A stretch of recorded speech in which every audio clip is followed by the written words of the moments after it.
Hello, my name is Annie. I'm a 34-year-old single woman and the proud founder of a $52 million business.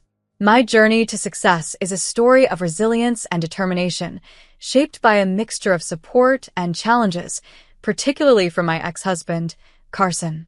At 24, fresh from fashion school, I moved to Sacramento with dreams of making it in the fashion industry. It was tougher than I anticipated, but I eventually secured a position as a brand consultant for an art and antiques firm. It was at an art museum that I first crossed paths with Carson. He was indulging in expensive art pieces, and though he wasn't typically what I'd go for, we quickly connected. 3 years later, we were married, and I moved into his grand mansion. Carson ran a thriving luxury adventure travel business, and I continued to pursue my passion for fashion, balancing my consultancy work with my creative projects. Life soon settled into a monotonous routine of daily work and weekend dinner parties. In my spare moments, I devoted myself to my true passion, fashion design. I had always loved creating custom dresses since my college days and was quite skilled at it. The idea of starting my fashion label had been brewing for a while, and I realized it was time to take action. With significant savings but needing more to launch a business, I approached Carson for support. "I've been thinking about starting a business," I told him one evening. "I've been putting my dreams on hold for too long." His initial response was supportive. "Running a business isn't easy. It's going to take a lot of hard work," he cautioned, but agreed to help, reinforcing our shared commitment to support each other's dreams. With Carson's financial backing, I launched my company. The first few months were intense, filled with endless workdays and weekends spent at the drawing board. But as time went by, Carson and I began drifting apart due to our demanding careers. Communication dwindled, and shared meals became scarce. I hoped things would stabilize once the business took off, but it struggled to attract customers despite our investment in quality materials and top designers. Doubts crept in, and my confidence wavered. At a particularly low point, Carson suggested hosting a dinner party to reconnect with friends, a much-needed break from the all-consuming nature of my business. We invited a few close friends, opting to order in from a steakhouse to keep things simple, though I added a personal touch with homemade brownies for dessert. This gathering was a turning point. It reminded me of the importance of balance and the value of the support network around me. The path to success is rarely straightforward, but with persistence, adaptation, and a little help, it's possible to achieve your dreams. My story is one of turning adversity into opportunity, learning from every setback, and ultimately, building a thriving business that stands as a testament to overcoming the odds. As our guests arrived, the lively chatter began, and I found myself unwinding from the usual stresses by reconnecting with dear friends. "Thanks for having us over, Annie," one of my friends expressed their gratitude as soon as they walked in. "It's all about celebrating your achievements tonight." "Thank you, everyone," I responded with a warm smile. "It's wonderful to have such supportive friends around." To Annie's remarkable entrepreneurial journey, another friend toasted, raising their glass. "Cheers to that." "And hey, Carson, how about we open that Don Perignon to make this evening even more memorable?" "Absolutely. Let's celebrate the right way," Carson agreed, his face lighting up. Our gathering quickly turned into a joyous celebration. Here's to friendship, success, and all the small moments that make life incredibly special. Cheers, everyone. As we began to eat, compliments on my creative work filled the air. "Your designs are genuinely unique, Annie," Parker pointed out, having noticed some pieces displayed. "Thanks, Parker," I replied, feeling a mix of pride and nervous excitement. "It's been quite the adventure." "You're practically a business guru now," another friend chimed in. "I'm just doing my best," I modestly replied. But then, Carson chimed in with a tone that shifted the mood. "Annie's business is bold, sure, but let's face it, it's been burning through cash without much return," he said bluntly. "That's a bit harsh, Carson," another friend tried to soften the atmosphere. "I'm just stating facts," Carson continued, undeterred. "With that kind of investment, I could have done wonders." Taken aback, I could only muster a, "Really, Carson? Maybe sticking to designing dresses was a better idea," he added, not missing a beat to smirk. Attempting to divert the conversation, a friend recalled, "Remember our crazy road trip with that haywire GPS? Thought we'd end up in a prehistoric park." Laughter followed, but the tension remained palpable. As the night wore on, Carson's words echoed in my mind, making me question how our relationship had reached this point. The evening ended on an uneasy note, and after everyone left, I confronted him. "Carson, we need to talk about tonight. Is that really how you feel about my business?" I asked, hoping for some clarity. Exhausted, Carson replied, "I might have overdone it with the drinks. It wasn't all me. Parker had me down a few too many." "This is serious, Carson. We hardly connect anymore." I pressed on, seeking some truth. "If you want honesty, here it is," he finally said, his tone grave. "Your business is draining us. It's probably my worst investment ever, even topping that ridiculously pricey vintage golf club I once bought."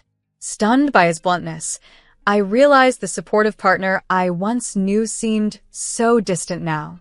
This was a side of him I could hardly recognize, and it left me pondering the future of not just my business, but our relationship as well. When I first shared my vision for the business, my husband told me, "As your partner, I couldn't just dismiss your dreams." But then he dropped a bombshell. "Sometimes I might have pretended to be more supportive than I felt. You can be intense, and honestly, I was afraid you'd hold it against me if I didn't." I was stunned. "You never mentioned this before." "I'm telling you now," he continued. "Think about it. You achieved what you wanted, didn't you? When we first met at that museum exhibition, you were so focused on your career, yet you ended up with me, someone who brings in a good income. So, you think I married you just for your money?" I asked, incredulous and hurt. "Let's be honest. You were stuck in a low-paying job until I invested in your business. You wouldn't have made it without me. I had plenty of other options, more successful women, but I chose you. Instead of complaining, you should be grateful." His words were like a slap in the face. "You know what, Carson? Maybe we need to take a break." I was devastated. Carson was supposed to be my pillar of support, not someone who belittled my efforts. His enormous ego was always apparent, even when talking to family and friends, but this disdain was a new low. So, I packed up and moved to my sister Harlow's place.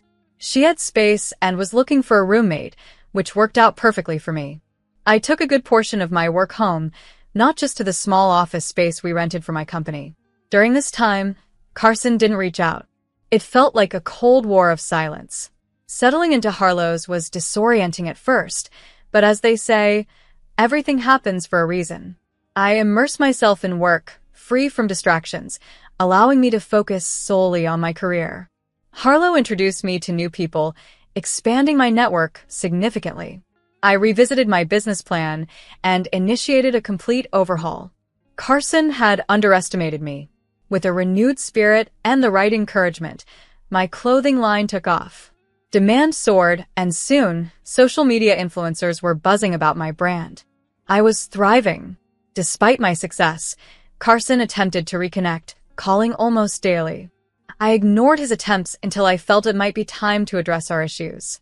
I planned a visit to our house to collect my belongings and perhaps, just perhaps, consider reconciling with Carson. Arriving at the house, Carson wasn't there. I headed straight to my old office to gather my things, reflecting on everything that had transpired. As I decided to leave a voicemail for Carson, I began, "Hey, I used my spare key to pick up a few things. I was actually hoping to see you too." I hesitated. The recording paused as I entered our bedroom, and my heart sank. The room was a mess with women's clothing strewn across the bed, a black silk robe, several dresses, and makeup scattered all over the dresser. It was clear as day. Carson had been seeing someone else and dared to bring her into our home, our bedroom. I rummaged through the room, half in denial, hoping for some other explanation. But the truth was glaring back at me. The closet was filled with this other woman's belongings. Handbags, jewelry, shoes. It was overwhelming. I drove back to Harlow's place, taking the long route, trying to process everything. When I arrived, the tears I'd been holding back just spilled out. Harlow immediately noticed. "Hey, why the tears?" Did things not go well with Carson? It's over with Carson, Harlow, I managed to say through sobs. It's not just about what he said anymore, it's what I saw of. Harlow was confused. Wait, are you saying he cheated? That he brought someone else into your shared space? Yes, exactly that, I replied. He cheated and brought her into our bedroom, our sanctuary. Harlow was speechless. Oh, Sue, I can't believe this. I'm so sorry you're going through this. I shook my head, feeling a mix of anger and heartbreak. I thought I was overreacting about needing space, but walking in on that scene, I don't know if I can ever look at him the same way again. Harlow grabbed my hands, looking me in the eyes. Sue, listen to me. You are strong, and you deserve so much better than this. We will get through this together step by step. Encouraged by her words, I nodded. There's just one step I'm ready to take now. I'm calling my lawyer tomorrow to start the divorce proceedings. The next time I face Carson, it will be to hand him those papers. Harlow looked concerned. Are you sure? I mean, is this too hasty? No, Harlow, I'm sure. He disrespected and underestimated me. Cheating is a deal breaker. Whatever you decide, Sue, I've got your back. Your life, your call. I'm with you all the way, Harlow reassured me. True to my word, I contacted my lawyer the next day, and the wheels of divorce were set in motion. During this tumultuous period, I had a major marketing event lined up for my company. It was a big deal with industry leaders and well-known personalities expected to attend, so I had to stay focused despite the personal chaos. My business was thriving, so much so that I'd indulged in a few luxury purchases for myself. I made sure to invite all my friends to the event, hoping to blend an exciting professional milestone with personal support. The day of the event was a whirlwind, with celebrities, social media influencers, and my close friends all mingling together. I was in high spirits, ensuring everyone enjoyed themselves, but then the evening took an unexpected turn. Security approached me with news that there was a drunk man at the entrance causing a scene. It was Carson. Frustrated and embarrassed, I confronted him at the entrance. Carson, is this what you've become? I asked, incredulous and upset. He shot back with a sneer. I could ask you the same thing. What's all this, Annie? What are you trying to prove with such a spectacle? Carson, not here, not now. I try to keep my composure. We can talk tomorrow. Just leave. But he continued, bitter and harsh. Oh, throwing a party, gathering people. Do you think this makes you important? Successful? You're just making a fool of yourself. That was the last straw. Enough, Carson, I said firmly, signaling to security. They escorted him out, and although I tried to shake off the incident, my mood had soured. Determined not to let this ruin the night for others, I kept the incident to myself. I had grown much stronger through these trials, and I knew exactly what needed to be done next. The following day, I sent Carson a significant check, more out of spite to puncture his inflated ego than anything else. He tried to reach out multiple times afterward, but I maintained a strict no-contact policy. When the divorce papers were finally ready, I decided to deliver them personally. But it wasn't just the divorce papers I had for him. I wanted to confront him about everything. How he'd tried to diminish me, disrupt my event, and disrespect our marriage. I arrived at our former home, knocked on the door, and Carson answered. We stepped inside. Immediately, he tried to apologize. Honey, I'm sorry for everything. It started as a joke and got out of hand, he pleaded. Enough, Carson. I cut him off. You think a simple apology can undo everything? You've been unfaithful, and you've tried to undermine me not just as your partner, but also in my professional life. As he stammered, trying to formulate a response, I handed him the papers. It's over, Carson. I know my worth, and it's far beyond anything you've ever appreciated. This is goodbye. With that, I left him and the wreckage of our marriage behind, ready to move forward with my life, my business, and my newfound strength. During my time away, I often wondered if these issues were also present before I left. Was this the reason you always hesitated about starting a family? Who filled your head with doubts? I'm shocked by this revelation. Honestly, I'm at a point where I don't even want to delve deeper. Our marriage has turned into a disaster.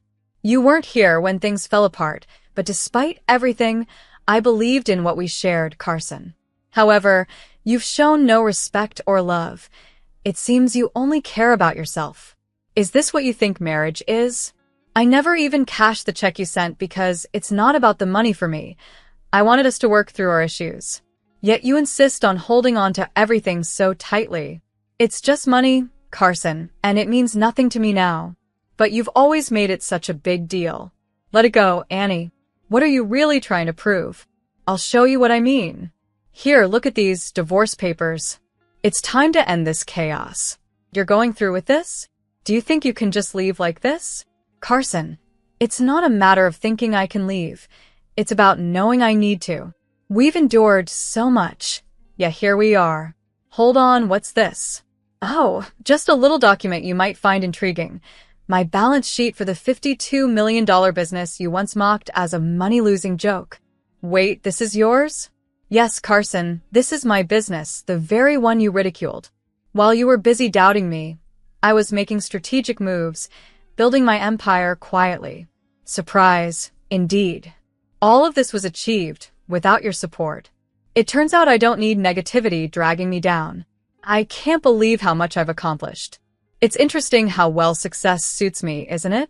Carson was visibly shaken, a stark contrast to his usual know-it-all demeanor, looking as if he'd just bitten into a sour lemon. With the divorce papers signed, I felt a tremendous weight lift off my shoulders. I am now officially single and more ready than ever to conquer the world, starting with a move to Philadelphia next month, the heart of fashion. Meanwhile, rumors are that Carson has turned our old home into a bachelor pad, where he spends his days wallowing in regret. As for me, I'm reveling in the thrill of proving him utterly wrong. I no longer need someone else to affirm my value. I've got that more than covered.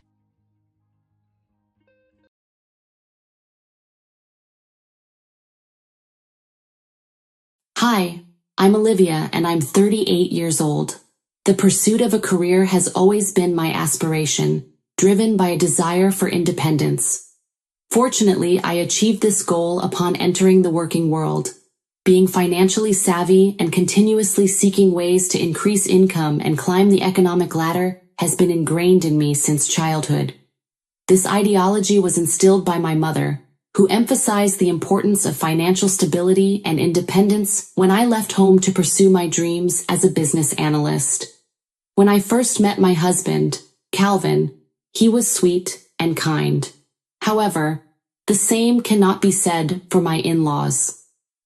Despite facing hostility from my sister-in-law, brother-in-law, and mother-in-law, Calvin and I have been married for 9 years. While our marriage has had its ups and downs, I've recently noticed a change in Calvin's demeanor. I suspect it may be related to the life-altering news we received several months ago. I vividly remember the day Calvin found me in the kitchen after work. I was ecstatic because I had just received fantastic news. "Hey, babe," I greeted him with a smile. "Hey, honey, you sound happy. What's got my wife so chipper? Share the good news," Calvin questioned, curious. I was so elated that I was unsure if I could believe what had just happened. "Calm down, don't keep me waiting any longer. Come on, spill the news," Calvin urged, noticing my excitement. "I just got back from work and I got a promotion," I exclaimed, unable to contain my joy. I started doing our happy dance, a tradition we developed over our 9-year marriage to celebrate joyous occasions. However, this time something was different. Calvin wasn't joining in. Confused and a bit sad, I asked, "Why aren't you doing the happy dance?" In a disgruntled and frustrated tone, Calvin revealed, "I'm happy for you, babe, but I also got some work-related news today. I got laid off." The room fell silent, and the tension was palpable. I felt awful for my husband, realizing that my elation had unintentionally added salt to his wounds. "I'm so sorry, Calvin. The situation is devastating," I said, trying to comfort him. "Well, I suppose that's just a part of life. There was nothing they could do," Calvin sighed. "How about we make tonight more enjoyable by going out for some fast food at Chippy's? It might lift your spirits." I suggested, hoping to cheer him up. Honestly, Olivia, I appreciate the offer, but I'm not really in the mood. Thanks, though. I think I'd prefer some time alone. Oh, and congratulations, by the way, Calvin responded, his tone flat. The days that followed were less awkward, but still uncomfortable. I could feel the tension growing between us. It's not hard to suspect that Calvin harbored some jealousy and envy due to the circumstances, which is understandable given his sensitive state. I must point out that Calvin is quite traditional, valuing the idea of the father as the sole breadwinner with a wife taking care of the household. Unfortunately, that lifestyle isn't feasible in today's economy. We needed financial stability, especially with our focus on our children's education in private schools. Personally, such a traditional lifestyle doesn't appeal to me. I grew up believing in individual achievement and financial independence. With my recent promotion, I'm on track to lead a comfortable life. Being laid off was still a sore subject. Despite Calvin lounging around all day, not contributing to housework, and indulging in documentaries and video games, I tolerated it. A month passed, and Calvin was still in a funk. Even his extended family, in-laws whom I wasn't fond of, visited, but I set aside my pride to provide support for Calvin. During one visit from my sister-in-law, brother-in-law, and mother-in-law, I felt uncomfortable and somewhat panicked at the prospect of receiving triple the negativity in my home. Despite Justin's insensitive comments about my husband's job loss, I refrained from responding. My mother-in-law, loud and obnoxious, interjected with her remarks, emphasizing Calvin's apparent fragility and deserving of pampering. It was disheartening to witness her exaggerated treatment considering the circumstances. I'm feeling quite upset, Calvin's mother declared, sighing dramatically, and added, the recent challenges have been tough. At least Olivia has been here to support us during this difficult time, playing the roles of both a supportive wife and mother. It's disheartening to witness the state of our family.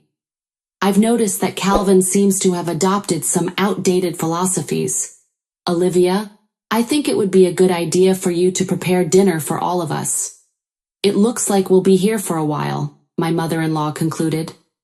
My breath hitched as I had just returned home from an exhausting day at work. I had to stay an extra 5 hours to please my boss, as I wanted to maintain a strong work ethic post-promotion. The last thing we need is for both of us to be unemployed, so I strive to stay on top of my game. Unfortunately, this often means I come home exhausted and have to take on the responsibility of cooking, especially on days when Calvin is feeling down. There are times when I wish to come home to a pre-prepared meal on particularly hectic days, but Calvin, grappling with his own emotions, would often refuse to cook. Despite my irritation, I would usually let it slide. On occasion, though, I would plead with him, and reluctantly he'd prepare dinner, but the quality suffered. Surprisingly, he was the better cook before losing his job. Tonight, I'm not in the mood to cook, especially for a larger group. Thankfully, our kids are staying with friends, so we don't have to worry about preparing dinner for them. I'm feeling sore and tired from recent work, so I suggest ordering food from a great pasta restaurant I know, I suggested. Dramatic gasps escaped from my sister-in-law and mother-in-law, while my brother-in-law shook his head in disapproval. Calvin remained unresponsive to the unfolding tension. How can you, Olivia? My sister-in-law exclaimed, her voice rising with indignation. I'm genuinely disgusted right now. We're your guests, and we seldom come over because you never extend an invitation. Is this how you treat us? My mother simply requested a nice home-cooked meal. The least you could do is serve us, she added. Yeah, sister, my brother-in-law chimed in, crossing his arms. I must say I'm quite disappointed to hear that from you. It doesn't have to be an elaborate 7-course meal. I find it astonishing that even we adults are being influenced by this younger generation, he continued. Olivia, How could you pose such a question? My mother-in-law interjected, her tone dripping with condescension. We understand you're employed and busy, but can't you see that your husband is upset? Can't you do this one thing for him? You're his wife, for goodness sake. Handling the cooking is part of your role, she admonished. Amidst the chaos of barking and yelling, I endeavored to de-escalate the situation and clarified, I understand that you all may feel like guests, although you're family, not random strangers I'm trying to impress. But as I mentioned earlier, I'm quite tired. Since you all feel strongly about it, I will make dinner. I apologize for suggesting otherwise. Please bear with me. Making dinner might take some time because I'm utterly exhausted, but I will do it, I replied. As I rose to prepare dinner for my ungrateful in-laws, Calvin finally spoke up after what felt like an eternity, surprising me with his words. She's been forcing me to make dinner, Calvin said, his voice low and filled with frustration. Despite the dramatic gasp moments ago, I sensed my mother-in-law and sister-in-law clutching their heart, emitting an even larger gasp than before. When I turned around, Justin shook his head more vehemently, displaying visible disgust directed toward me. She did what? Are you out of your mind, Olivia? Justin shouted, his eyes narrowing. How selfish could you be? At that moment, it seemed to me that I was a real villain in the situation. I experienced a few minutes of anger when in-laws labeling me selfish and evil for occasionally asking my husband to make dinner. It wasn't a daily occurrence, only on days when I was particularly exhausted and on the verge of collapsing on the couch. Sorry, Olivia, Calvin began, his voice tinged with frustration. I'm not trying to paint you in a negative light, but I believe it's unfair for you to burden me with household chores. If I'm the husband in this situation, shouldn't the roles be reversed? It's just not fair, he resented. I detected a crack in his voice towards the end of his monologue, and immediately softened. My poor husband was grappling with a lot of angst and turmoil. I recognized his struggles with depression and the difficulty of getting out of bed most days. Perhaps he was so debilitated that he couldn't do anything. I decided to hold back my words and offer a compassionate ear. I'm so sorry, Calvin. I am, I replied gently. Okay, from now on you don't have to make dinner. I'll take care of everything, I added. I went to the kitchen and made dinner. When it was ready and served on the table, they ate it in silence. Calvin, along with Angie, Justin, and Lainey, chatted the night away, appearing to have a great time. They didn't include me in the conversation or inquire about my well-being, given my silence since the embarrassing and frankly unjust argument that transpired. It seemed they still held the belief that I was the instigator of everything. What bothered me most was what Calvin had said. While I was accustomed to my in-laws treating me that way, Calvin's behavior surprised me. Nevertheless, I set aside my pride, and from that day forward, I took on the sole responsibility of cooking and cleaning, contributing to my escalating stress and exhaustion. Another month passed, and I continued to manage the household. Being the sole provider was sustainable for the time being, thanks to the bonus and slight pay increase from my recent promotion. However, I was aware that this situation couldn't persist indefinitely. Despite my growing concern, I allowed Calvin to continue indulging in his misery to some extent, understanding that he was entitled to feel upset about the whole ordeal. Fortunately, we were privileged that he could stay home and address his broken spirit. Unlike some people facing desperate financial situations who have no choice but to seek work immediately after being laid off or fired, Calvin had the luxury of taking time to recover. This routine persisted for an additional 3 months, during which I observed the household funds steadily decreasing. Despite initially thinking I could sustain the household for a while, I began to realize it was unsustainable in the long run. If we wanted to keep our daughters in private school, Calvin needed to secure a job as soon as possible. One day, I sat him down and communicated this urgency. "I think it's time you start looking for work," I said carefully. "Our lives can't be sustained if we keep spending like this, relying on only one source of income," I reasoned. "But didn't you just get promoted?" Calvin shot back, his voice laced with irritation. "Remember how you're the one bringing in all the money now because I'm out of work?" he added. "Yes, Calvin, I understand you're still upset, but we need to focus on this," I said, trying to stay composed. "Our daughter's private school is incredibly costly," I continued. "Don't you think I know that?" Calvin snapped. "God, you can be so obtuse at times," he added. His tone softened as he noticed my eyes turning red and my face puffing up, exhausted from everything. "Hey, don't cry now. I'm sorry, Olivia," he said, reaching out to me. "You know I've been feeling stressed because of this situation."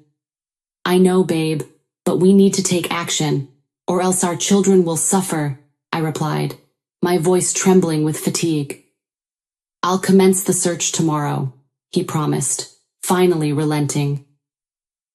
Interestingly, there was no need for him to embark on that job hunt, because I believed I could arrange a position for him at my workplace.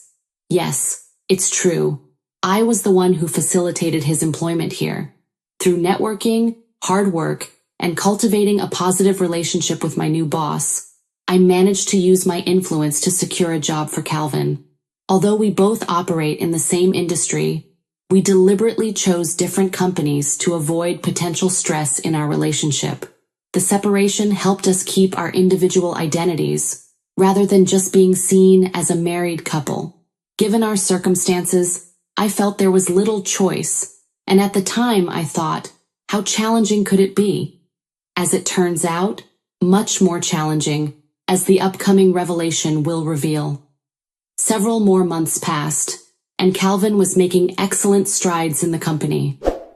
However, what he disclosed to me after only a couple of months on the job left me astonished.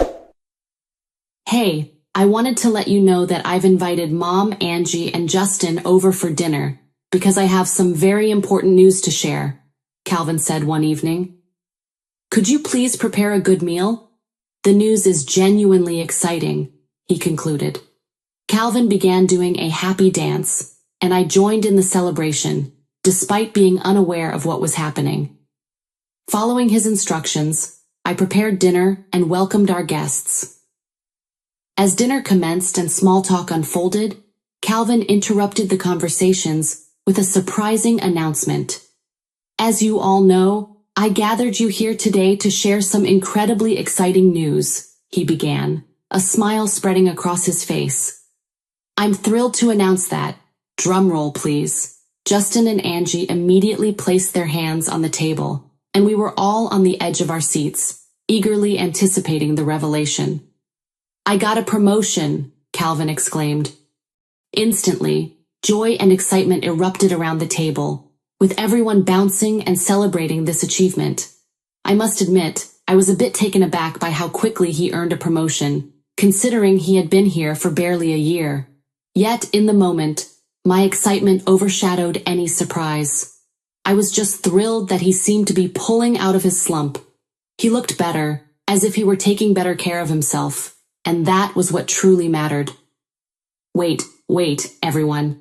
I don't think Calvin is done with his announcement," Justin chimed in, sensing there was more to come. "Go ahead, Calvin, tell them the rest."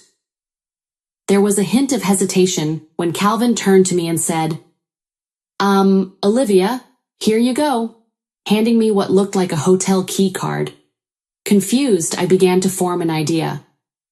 "Oh, honey, did you book us a hotel room to celebrate?" I asked, smiling. "How considerate of you. This is lovely. Honestly, I could use something like this. I've been so stressed and exhausted," I marveled at his gift. "No," Calvin replied, his voice faltering slightly. "It's not a hotel room for us. It's a hotel room for you," he added. I was clearly bewildered, and in that moment, I noticed the rest of the in-laws weren't confused at all. If anything, they seemed somewhat pleased. as if they had set up all the pieces and were waiting for the last one to fall. "I'm confused. What's happening?" I asked, my heart sinking. "Well," Lainey began, her tone condescending, "Calvin approached us some time ago and shared details about his new job and how well he was doing. Specifically, Angie and I suggested that, given his success and increased bonuses, he should reconsider his life choices and decisions, as we weren't too fond of what you said months ago last time we were here," my mother-in-law reasoned. Angie nodded in agreement. "We suggested and eventually decided that both of you needed a break. We felt that there was mistreatment, and Calvin deserves some peace, especially now that he's financially stable and doesn't rely on you as much," she continued. I was taken aback by what I heard. Never before had my heart felt so pained and my mind so confused. My husband, my partner for the past 9 years, had chosen to treat me this way, influenced by his malevolent family's desire to make my life miserable. As I glared at Calvin with a face filled with hatred and rage, he bowed his head in disappointment. "But let me clarify," he began, his voice wavering. "It didn't exactly happen as you described." Before he could finish, his mother, eyes cold and calculating, chimed in. "We believe you both needed space due to the stress you were facing. Since Calvin is the breadwinner now, we thought it made sense for you to stay in a hotel temporarily," she finished. "You're kicking me out of my own house, the house we paid for together?" I shot back, my voice trembling with anger. "You don't understand," my father-in-law interjected, his tone condescending. "Calvin is the head of the household. He makes the decisions now. It's not up for debate." Livid and seeing red, I couldn't fathom how people could treat others this way.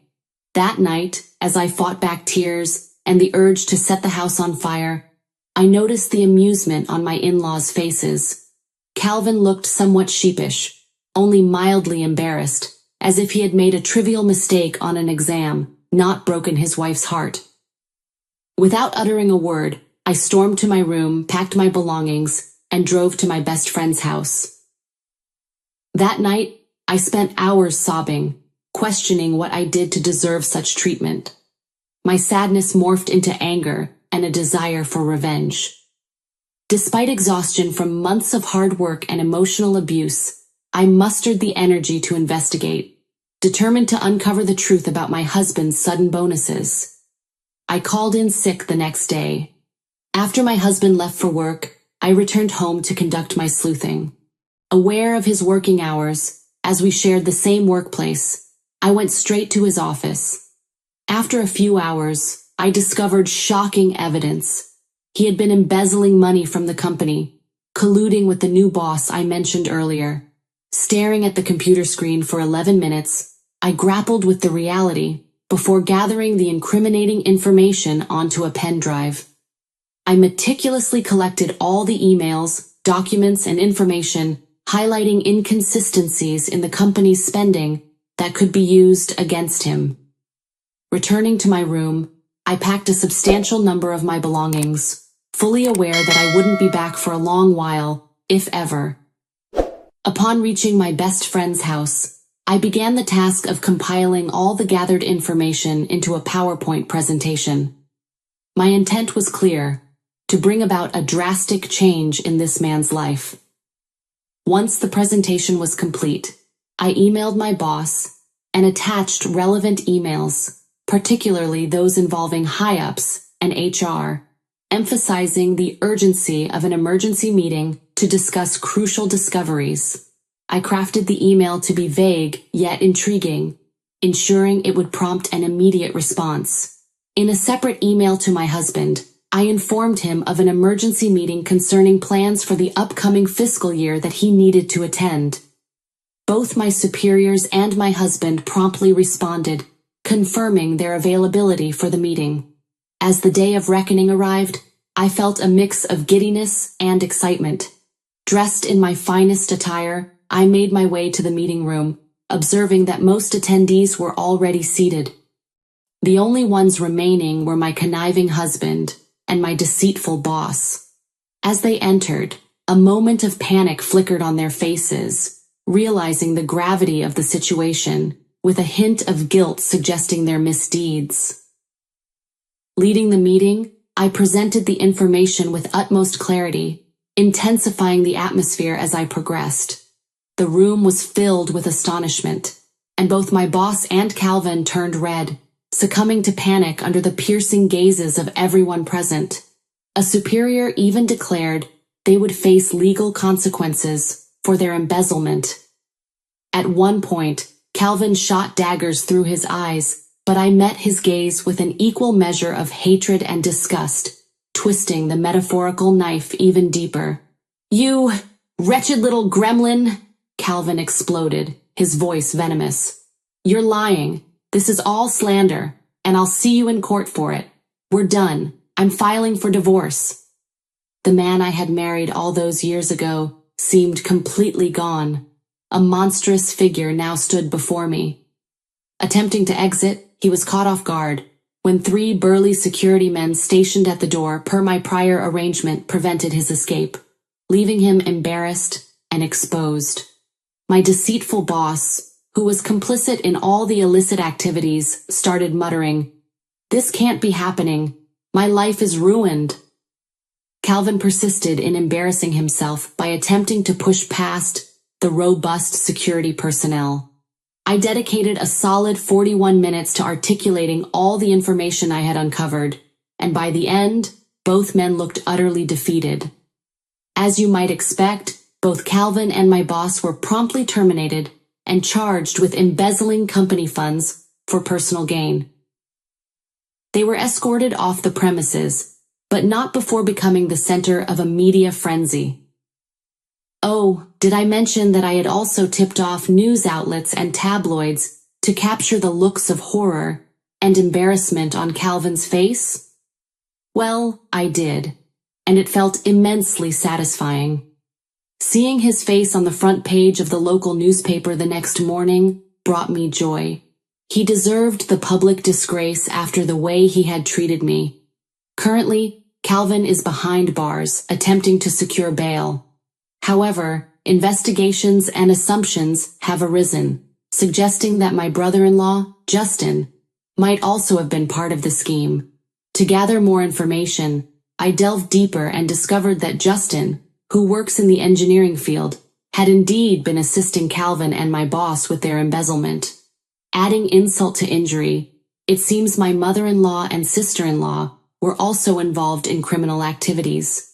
It became clear why my in-laws and husband kicked me out. It was to support their ongoing criminal activities. Speculations abound that Justin may join Calvin in prison, and my mother-in-law and sister-in-law are likely panicking as they anticipate being exposed soon. Despite the chaos of the past few months, I'm grateful that I unearthed this damning information before things could escalate further. My good deeds did not go unnoticed. Not only did I expose my reprehensible husband and his family, but I was also approached by my superiors. They thoroughly reviewed my work file, acknowledging my accolades and achievements, leading to my promotion. I'm taking over my old boss's position, and I start the new role next week. This promotion comes with a more substantial bonus and a higher pay raise, and I'm thrilled to embark on this new journey. As expected, I'm in the process of filing for divorce. I won't be associated with a criminal. Obtaining custody of the kids seems straightforward on my end. I am their mother, financially stable, and not a criminal who abuses trust. I am genuinely excited and happy about this new chapter I'm about to embark on. In the end, it seems everyone got what they deserved.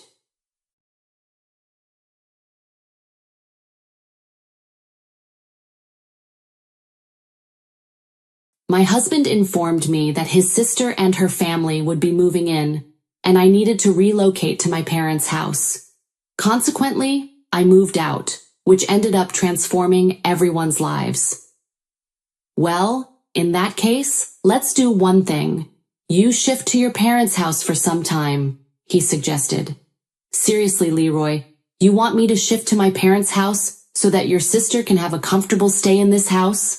I asked, feeling both incredulous and hurt. Hi, my name is Ruth. I'm 28 years old, married to Leroy, who is 27. Leroy and I worked for the same company but in different departments. We were friends for some time before dating each other. We were more friends than a married couple. After a few months of my marriage, I quit my job and started freelancing, so I was mostly at home, taking care of the house and also working. We were married for 2 years, and our married life was going quite smoothly when one day my husband told me that Layla was moving in with us, and hell broke loose on me. To give a little context, Layla is my husband's elder sister. Layla and Leroy were very young when their mother passed away. Layla, being the older one, was more vulnerable to the loss. Although she was a kid too, she ensured that her baby brother didn't miss their mother. Needless to say, she became a mother figure to Leroy. After Leroy's father remarried, Leroy and Layla lived with their grandparents. Both of them moved out eventually after getting into university. Layla was already married when I started dating Leroy. Leroy often mentioned his sister when we were dating. Layla is like a mother figure to me, Leroy would say. She's the one who has raised me. Literally, she took care of me, nursed me when I was sick, consoled me, and put me to sleep when I missed Mom. She protected me from the bully in school, and she was always there for me. She is very precious to me, you know, he explained. Leroy and Layla's bond is understandable because they have grown up together without their parents. It is natural for siblings to get attached in such circumstances. But Layla was overly maternal to Leroy, sometimes to the extent that she became intrusive and suffocating. She was critical about everything related to Leroy on the pretext of protecting him. Leroy told me that she never liked any of his girlfriends. In fact, some of his girlfriends broke up with him only because of Layla. She would get too nosy. Leroy had learned the hard lesson of never introducing his girlfriend to Layla. Hence, I never got to meet her until my wedding day. Although Leroy loved Layla dearly, he was also aware of her snobby attitude. When Layla met me for the first time at the wedding, she told me, "Sweetie, you must be aware of how precious Leroy is to me. Our relationship is not like other siblings. We are inseparable. We can do anything for each other. So you better take good care of Leroy, okay?" Her voice sounded quite demanding. Whenever she visited us, she ensured to leave a lasting impression on me with her curt comments. Some of them go like this. "Ruth, you're really lucky to be married to my dove Leroy, aren't you?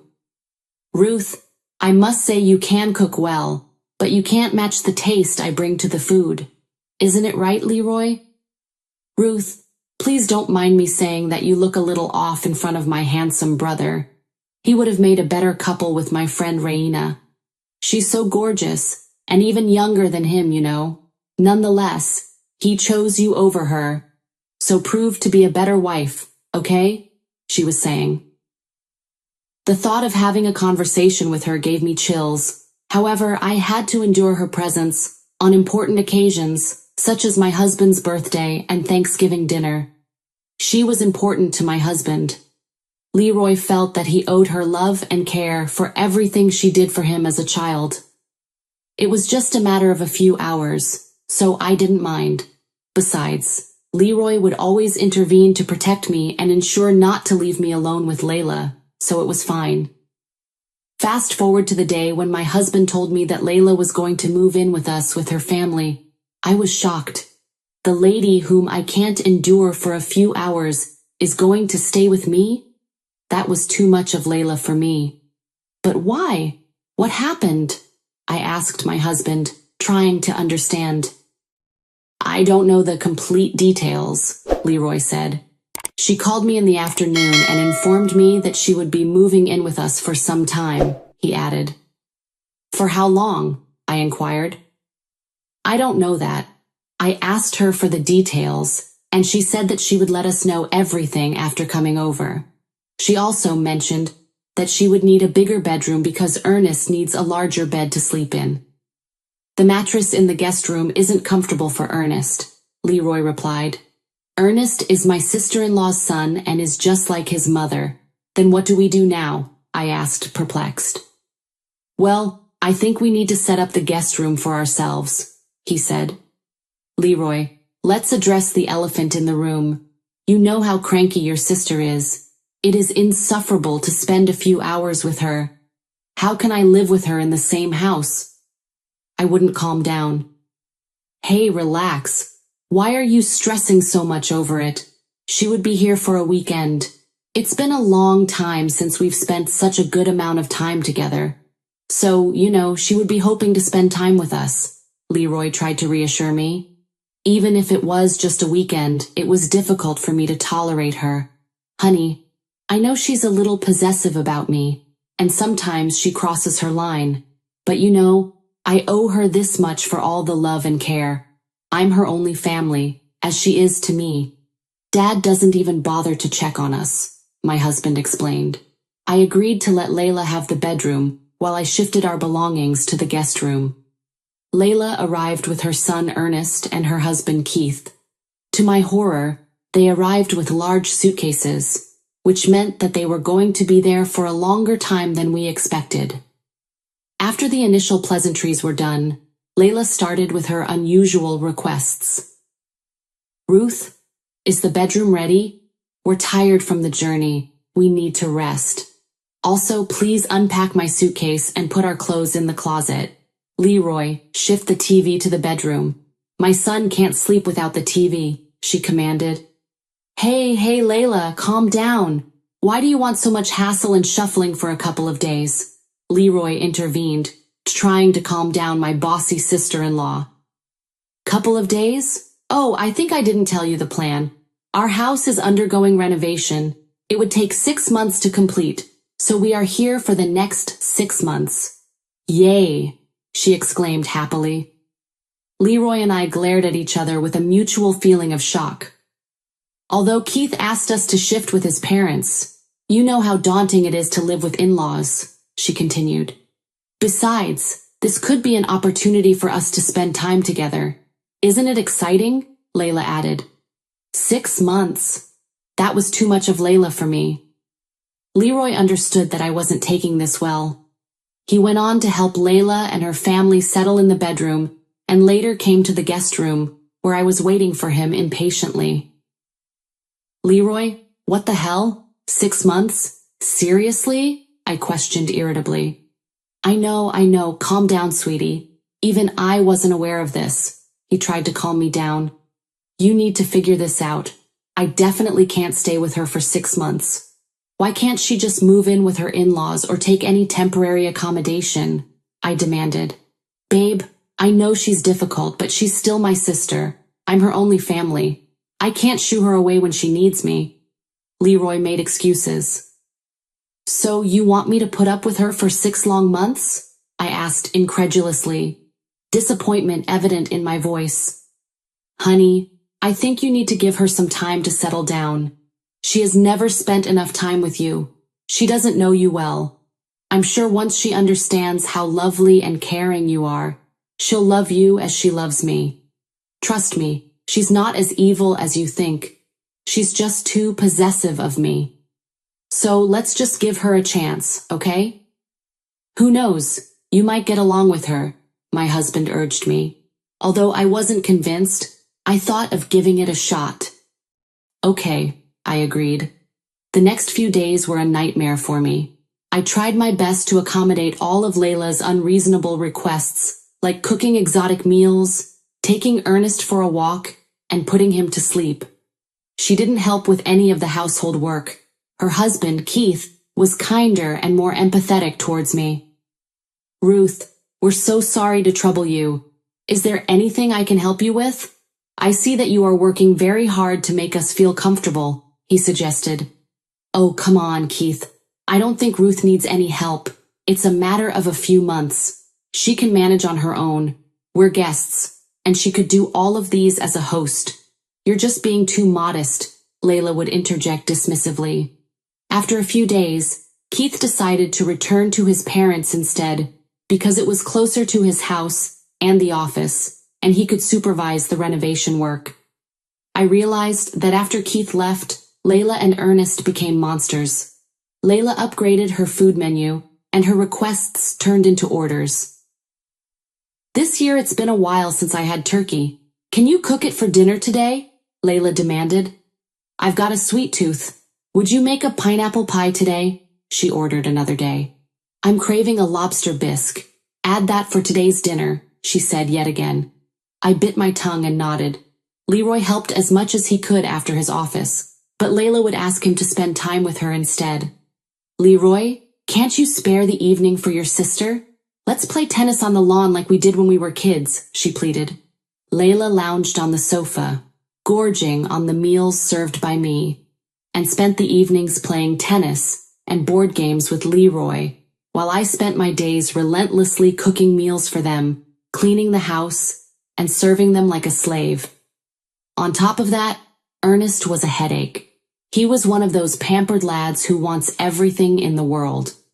Within a week of their stay, he broke the TV remote, damaged the wall clock, tore away the houseplants, and cracked several kitchen items. Every time he damaged anything, Layla would sigh, saying, "Ernest, you're just getting naughtier, aren't you? Ruth, you know how kids are. I'm sure you'll go through this pain once you have one." I thought to myself that if my kid did any of this, I'd ensure to teach him such a lesson that he wouldn't dare repeat his misdeed. I was exhausted. A week passed, but Layla just didn't seem to back off. Her wish list stretched day by day, and the genie inside me was done fulfilling them. I reached the boiling point when she handed me a menu card with the list of food that needed to be prepared for her and her family. "I know it might sound odd to you, but our food choices are very different. I know you and Leroy like oil-free, low-carb diets, but I prefer greasy and spicy foods. For Ernest, we need high-carb and protein food, so please prepare separate food for me and Ernest. To ease your work, here's the food menu for the week," Layla uttered nonchalantly.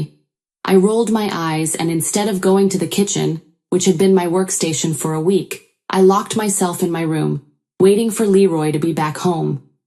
All this while, Layla and Ernest knocked on the door several times with their orders, like a caramel coffee for Layla and spaghetti for Ernest. But I ignored them. I unlocked the door when Leroy came in the evening. Layla had already complained to him about my misbehavior, that I'd locked myself in the room and didn't serve them coffee and evening snacks. "What's up, babe? Layla said that you locked yourself in the room and didn't answer them when they knocked," Leroy said, looking concerned. "Yes, I did that. See this?" I threw the menu card toward him. He saw the list and was fuming with anger. Leroy was the kind of person who wanted to handle things subtly, so instead of storming out of the room and unleashing his anger, he told me, "Well, in that case, let's do one thing. You shift to your parents' house for some time."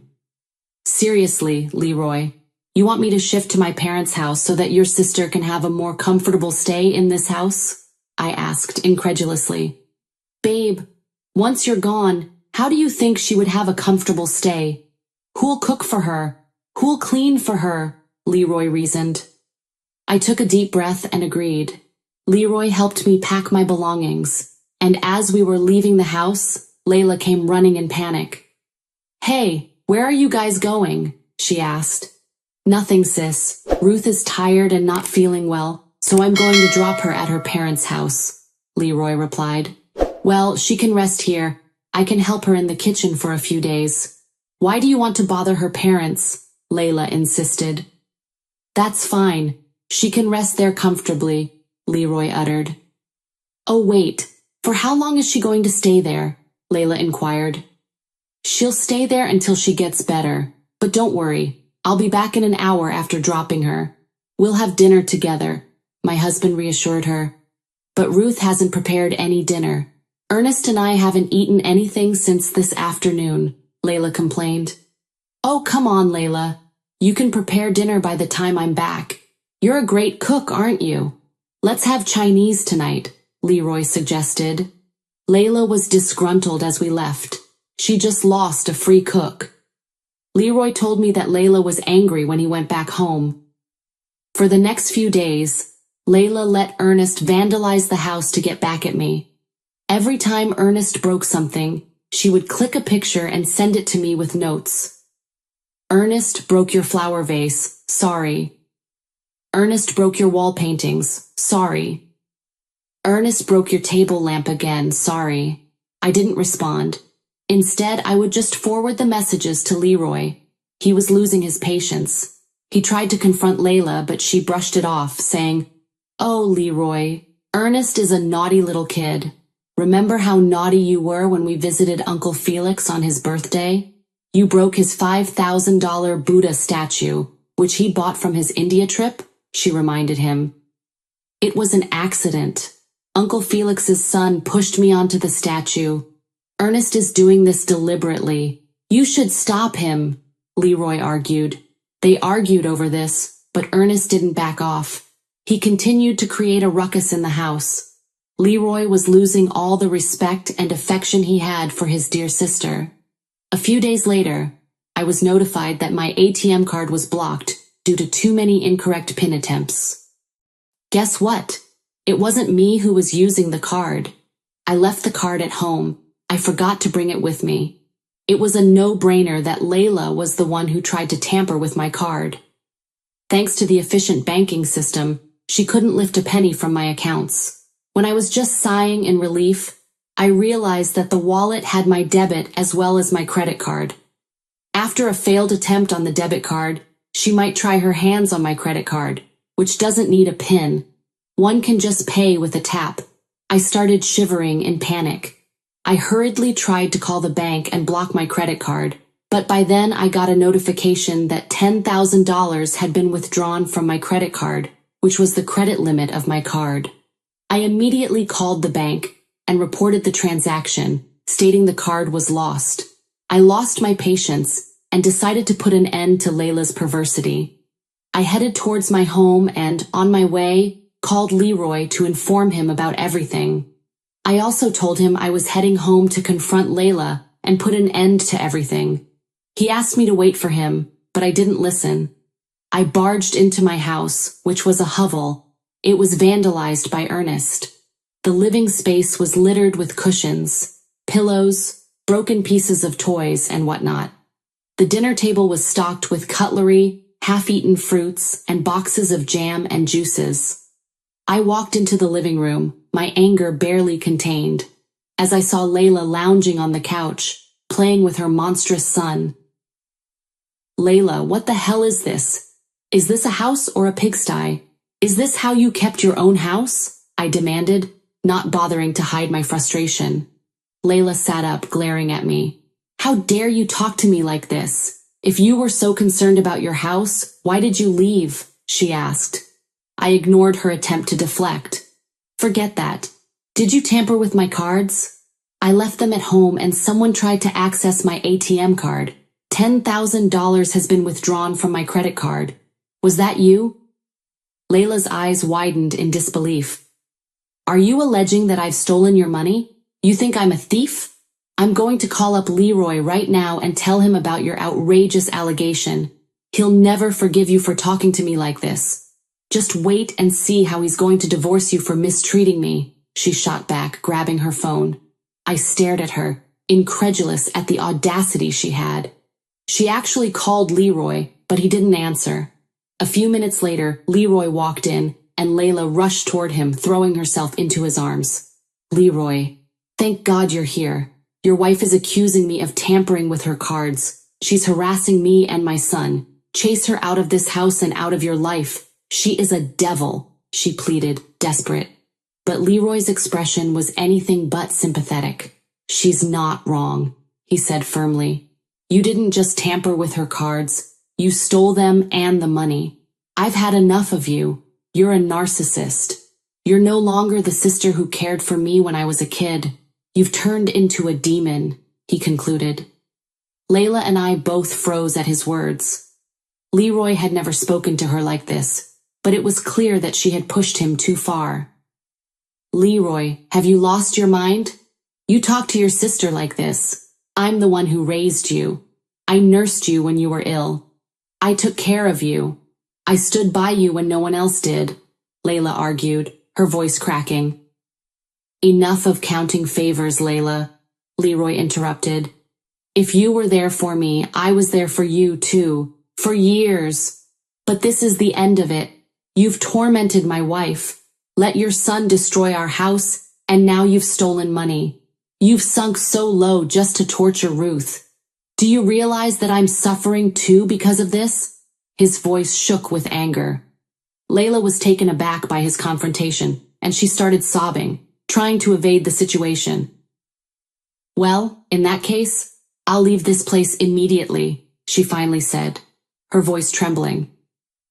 By all means, but before that, hand over the cards, Leroy insisted, his tone cold. Layla's demeanor shifted instantly. She turned vicious. I don't have any cards. Your treacherous wife has turned you against me. I knew she was trouble the moment I saw her at the wedding, but it was too late to stop you. You'll regret this. You'll regret it badly, she exclaimed. Enough! Stop with the drama. Give me the card and the $10,000 you withdrew, or I'm calling the police, I threatened, my patience wearing thin. For the last time, I don't have the cards, Layla screamed. But then, we all heard a crackling sound. Her son Ernest was sitting on the floor, playing with my cards, breaking them into pieces. The sight of it made everything clear. That's it. I've tolerated you long enough. Get out of my house right now. I'm cutting all ties with you. I don't ever want to see your face again, Leroy commanded, his voice final. Leroy, please don't do this. You're my only family. You know that. You can't just abandon me, Layla begged, her arrogance gone. Leroy called up Keith, Layla's husband, and told him everything. Keith had no idea what had been going on, because he was busy with work and overseeing his house renovation. He was shocked to hear it all. Keith admitted that Layla was possessive and often crossed the line. He confessed that even he was struggling to deal with her. She was so insecure that she didn't let Keith meet his female friends or colleagues and got cranky whenever his parents or siblings visited. Keith rushed over to our house and apologized to Leroy and me. He offered to compensate for the damage Ernest had caused, but Leroy refused. Layla sulked, refusing to leave, but Keith dragged her out of the house. I breathed a sigh of relief. Finally, Layla was out of our lives. I no longer had to worry about her taunts or humiliations at family gatherings. I doubted she would be a part of any important occasions after this, as the incident became hot gossip among the extended family, and everyone relished in how justice was served to her. She ended up spending the next few months at her in-laws' place, where her mother-in-law gave her a hard time. Keith turned a blind eye to it, wanting her to experience a taste of her own medicine. I was just glad that Leroy finally saw Layla's true colors,